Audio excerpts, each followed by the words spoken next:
So content creators are starting to open Duelist Nexus, and as a result, we're starting to get some of the reveals for some of the cards that are coming out. A lot of cards that are in there were known quantities, like the illusionist cards. Those were all revealed in the OCG a while ago, but I do want to talk about them. I went through and I sort of read the ones that have been revealed so far, and I think that there's a few interesting things about it. First of all, the deck seems extremely consistent. Like, there's a lot of cards that just get you access to the fusion. Like, the two main deck illusionist monsters that aren't the level 7 both basically tutor into the other monsters that give you access. One of them discards itself to let you add, the other one tributes itself to summon from deck. So they both offer a lot of consistency in that case, and the two beast ones both have powerful on summon effects.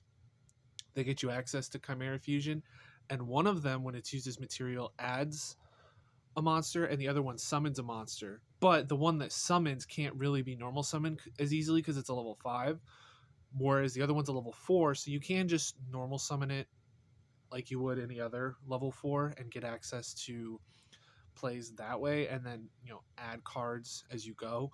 And Chimera Fusion, it's no branded fusion, right? It doesn't use materials from deck, but the fact that all of the cards sort of replace themselves and float and allow you to plus in that way means that the fact that it requires materials from hand and field isn't necessarily the worst thing in the world. You can very easily recoup that advantage because all of the cards that you're using as materials basically replace themselves. The big issue is that the fusions don't really do anything. Like, pretty much both of them have battle reliant effects, and the secondary effects of both of them are so situational, and one of them literally requires it to be in the graveyard. So it's like you could theoretically use it as material because the fusion, much like the ritual spell in Drytron, does allow you to sort of recycle it. And the first effect to fusion is not a once per turn, but the effect to recycle it is a once per turn. That's kind of neat. So on top of that, if you have multiple copies in your hand, you can just activate all of them. And like I said, because all of the materials replace themselves, you're never really going to be out of materials in deck. So you're sort of seeing where this is trying to go. It's just the payoffs aren't really there yet, I don't think. But the fact that some of the effects require you to play the old vanilla monsters, because the fact is that all of the new cards do sort of get treated as the old cards, the King of Mythical Beasts and the Baphomet. They do sort of become those cards when they're on the field or in the grave, but the fusion floats into those cards from deck, meaning you have to play the old cards in order to get any value off of that effect. And I don't really think it's worth doing, at least not right now. If those cards had something cool to do, like if they had a better payoff, if there was a reason to summon a bunch of them from deck, I can see things going a little differently. But as it stands, I mean, I can see it maybe being splashed with some other deck or engine to try and fill in the gaps for what this deck is sort of missing out on.